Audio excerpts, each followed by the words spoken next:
दोस्तों, उत्तर प्रदेश के प्रयागराज में 45 दिनों तक चलने वाला कुंभ मेला जो 12 वर्षों में एक बार आता है, इसको लेकर के देश के तमाम अलग अलग नेता अलग अलग अपना बयान दे रहे हैं।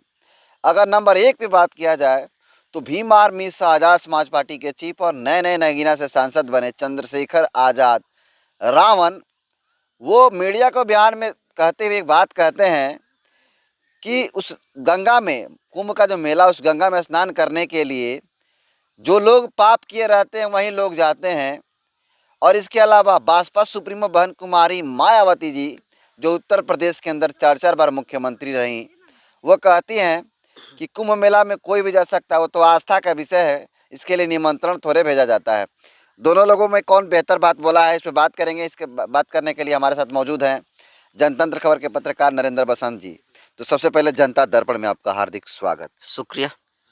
कैसे देखते हैं चंद्रशेखर आज़ाद रावण को लेकर के जो बयान दिए हैं, और इसको लेकर के तमाम तरह के लोग धमकियां दिया, कोई गाली भी दे रहा है, तो कोई उड़ाने की बात कर रहा है, कोई पीटने की बात कर रहा है। पहले इसको कैसे देखते हैं? देखिए, जो चंद्रशेखर ने बयान दिया और जो बहन कुमारी मायावती जी ने बयान दिया, दोनों अपने अपने जगह पर सही बयान दिए हैं। चंद्रशेखर ने क्या कहा कि जो लोग पाप किए हैं वो स्नान करने के लिए चले जाएं, और चंद्रशेखर का सब थोड़े है, वो तो जो धर्म गुरु कहते आ रहे हैं, बड़े बड़े बहुत पहले से जो पूर्वजों के द्वारा बात फैलाई गई है, शंकराचार्यों के द्वारा, जो धर्म के बड़े बड़े ठेकेदारों के द्वारा बात कही गई है, उसी बात को चंद्रशेखर आजाद ने दोहराने का काम किया। वो अपने से थोड़े बना कर कहे हैं। अरे कौन कहता है कि जाइए कुंभ में नहाएंगे तो पाप मिट जाएगा? ये चंद्रशेखर आजाद कहते हैं।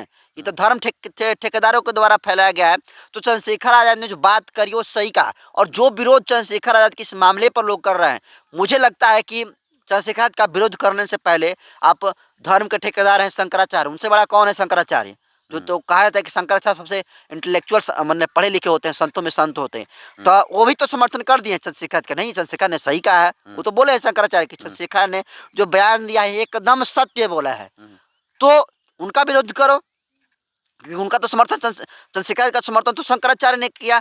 और ये शब्द चंद्रशेखर के नहीं है, चंद्रशेखर ने तो उसको दोहराने का काम किया जो धर्म के ठेकेदारों के द्वारा किया गया। लेकिन ये दिक्कत इस देश के जातिवादियों की ये है कि एक बहुजन समाज का बेटा इस बात को कैसे बोल दिया, इसलिए हजम नहीं हो रहा। कहा जा रहा है कि सनातनियों का विरोध कर रहे हैं इसके माध्यम से। सनातनियों का विरोध कहाँ हो रहा है? वो तो पाप पुण्य की बात कर रहे हैं चंद्रशेखर आजाद, वो तो इंसानियत की बात कर रहे हैं। इस देश में वो 5% को खुश नहीं कर रहे हैं। जो देश के 95% आबादी है उसकी हक की बात चंद्रशेखर आजाद कर रहे हैं। इस देश में जिनको पाप कर किए, जो लोग पाप किए हैं वो स्नान करने के लिए चला जाए, तो सही तो कहें। जो मतलब कि जिसकी वही ना है कि जाति जो लोग बनाया, और जब जाति जनगणना की बात आई तो वही लोग विरोध कर रहे थे, जो लोग जिन्होंने लोगों ने जाति बनाया था। तो उसी तरीके से जो लोग कुंभ मेले के बारे में ये र्यूमर फैलाए कि नहाने पर पाप मिट जाता है, उसी बात को चंद्रशेखर आजाद दोहरा दिए तो पेट में ऐठन होने लगा। चंद्रशेखर आजाद ने बात जो कही है वो 100% सत्य कही है, और वो उनका स्वागत होना चाहिए। और बहुजन समाज के लोग तो उनके साथ खड़े हैं। कब परसेंट लोग विरोध कर रहे हैं? सिर्फ 5%, जिनको कोई सीरियस नहीं लेता है। तो ये लोग करते रहेंगे, अपवाद के रूप में नहीं लीजिए। बहन कुमारी मायावती जो बयान दिए उसको आप कैसे देखते हैं? बहन जी ने भी बहुत अच्छी बात कही है कि वो आस्था का बात है, आस्था का सवाल है, और वहाँ पर निमंत्रण नहीं भेजा जाता है। सही बात है। देखिए, सबकी अपनी अपनी आस्था है, और धर्म, हमारा जो भारतीय संविधान है जिसकी बात चंद्रशेखर आजाद कहते हैं, बहन कुमारी मायावती देते हैं, वो धार्मिक स्वतंत्रता की आज़ादी देता है। आप हिंदू धर्म को मानते हैं तो उसे मानिए, कोई सिख, कोई ईसाई, क्रिश्चियन कोई बना है, इस तरीके से लोग बनाए। तो अलग अलग धर्मों में लोग हैं, अपनी अपनी धर्मों में आस्था है। तो यह आस्था का है, उस पर मुझे लगता है कि सियासत नहीं होनी चाहिए। और बहन जी कहा नहीं, जो कहा है सही कहा कि निमंत्रण थोड़े किसी को जाता है, जिसको मन है लगता है वो चले जाए। लेकिन तय आपको कर रहा है कि भाजी ने तो कहा है कि जिसका मन हो चले जाए, उन्होंने सही कहा है। लेकिन आपको अपने दिमाग लगाना है ना जी, कि हमको कुंभ में मेला में जाकर डुबकी लगाने से हमारा कल्याण होगा, कि जाएंगे स्कूल में पढ़ेंगे तब हमारा कल्याण होगा। ये तय आपको करना है। इस देश में कुंभ के नाम पर ठगने की कोशिश किया जा रहा है। आप मैंने जो आपका कहना है कि मैंने जो देश के लोग हैं कुंभ मेला में जा रहे हैं स्नान करने घूमने के लिए, वो लोग पागल हैं?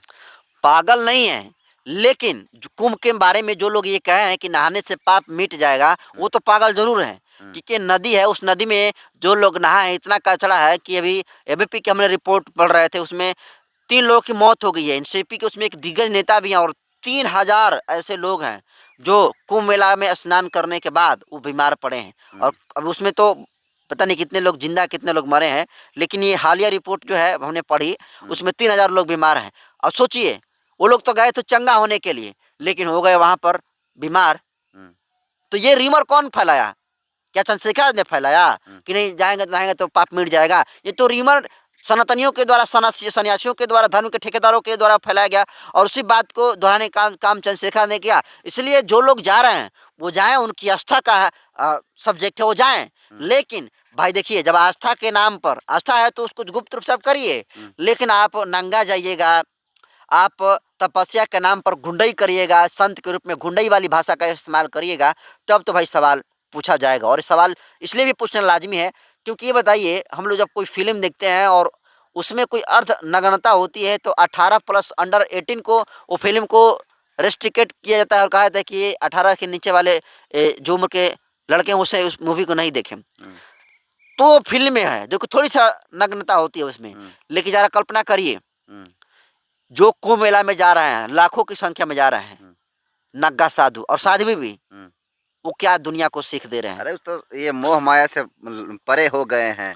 मोह माया से परे नहीं, मोह माया से परे हैं तो हमने अभी देखा कि जो कांटे पर लेटे हैं बाबा, वो जो है उनका कोई लड़की पैसा मांग रही है तो देख रहे हैं कि वो कह रहे हैं कि मेरे बीवी बच्चे हैं। सारे लोग, जितने सारे साधु संत वहाँ पहुँचे हुए हैं, वो वहाँ पर तपस्या नहीं कर रहे हैं, अपने पेट के लिए लोग तपस्या कर रहे हैं कि किसी तरीके से हमारा पेट भरे और हमारे बीवी बच्चों का पेट भरे। एक तरीके से वो मेला में लोग पहुँचे, वो बिजनेस बना लिए हैं और वो बिजनेस करने के लिए पहुँचे, वहाँ पर कोई साधु संत नहीं पहुँचा हुआ है। तो निश्चित तौर पर आस्था का है विषय, वो जाना चाहिए, आस्था के साथ कोई ठेस ठास नहीं होनी चाहिए। हमारी किसी और में आस्था है, हम रैदास के चेले हैं, हम उनके अनुयायी हैं, हमारी उनमें आस्था है।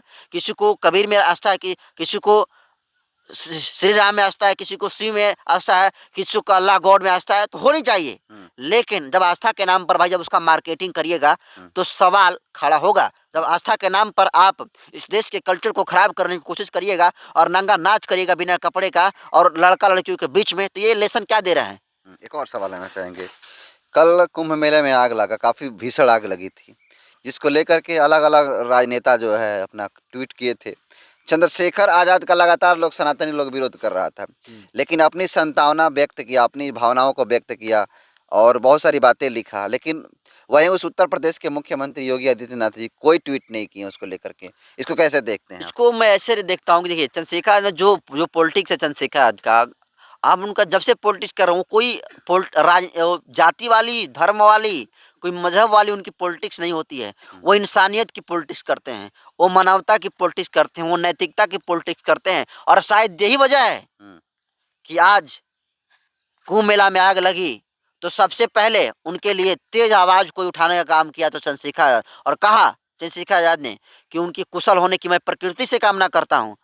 और देखिए, चंद्रशेखर जो कुंभ मेला में, वही कुंभ मेला में जहर उगलने का काम चंद्रशेखर के खिलाफ में कर रहे थे, और उसी कुंभ मेला में जब आग लगती है तो सबसे पहले तेज योगी के ट्वीट तो नहीं आया, लेकिन चंद्रशेखर सबसे पहले तेज कुछ ही मिनटों के बाद ट्वीट करते हैं और सबको कुशल की मंगल कामना करते हैं। तो चंद्रशेखर आजाद का ये जो पॉलिटिक्स है यही सबसे अलग कर रहा है। और मैं ये कह रहा हूँ कि चंद्रशेखर आजाद का आप विरोध तो कर रहे हो, लेकिन चंद्रशेखर आजाद का जब दिल से बात को सोचोगे तो तुम्हें पता चलेगा कि चंद्रशेखर ने कितनी अंदर की बात बोले और कितना सत्य बात बोले। एक आखिरी सवाल लेंगे। कुंभ मेला के अंदर एक लड़की वायरल हुई, साध्वी, जिसका नाम रिछारिया है कुछ करके, उसका हर्षा रिछारिया। वो कल रो रही थी वीडियो में और कह रही है कि मुझको गलत बयानबाजी कर रहा है संत लोग, तमाम तरह के आरोप लगा रही थी और कहा जा रहा है कि उसको भगा दिया, सन्यासियों के द्वारा कहा जा रहा है उसको हटा दिया जाए।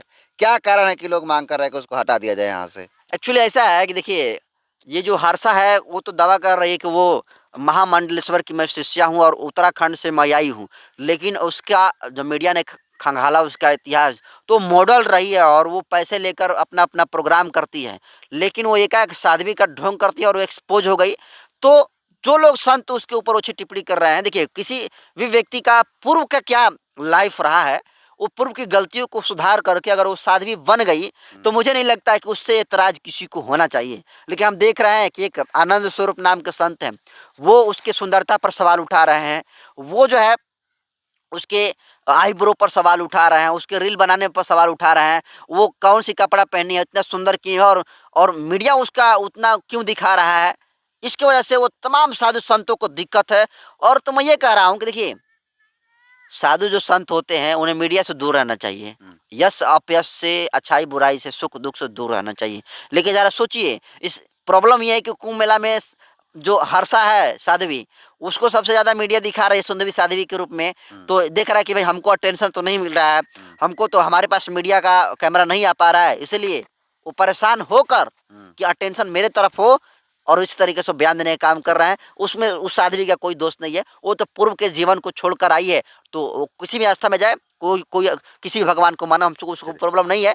लेकिन जो इस तरीके से संत लोग उसके चिकनाई पर, उसके रंग पर, उसके रूप पर टिप्पणी करते हैं, उसके क्रीम लगाने की बात करते हैं, तब सवाल उठता है। और इनके संचय दिमाग में उठता है कि आखिर उसकी सुंदरता पर जब सवाल उठा रहे हैं तो इनके दिमाग में उस साध्वी के प्रति क्या सोच चल रहा होगा, यह स्पष्ट उन्होंने कर दिया। चलिए, बहुत बहुत धन्यवाद। तो ये थे नरेंद्र बसंत, जिन्होंने जो कुंभ मेला है उसको लेकर के अलग अलग मुद्दों पे अपनी राय को रखा। इनकी राय को आप कैसे देखते हैं, कमेंट कर दीजिए। बहुत बहुत धन्यवाद।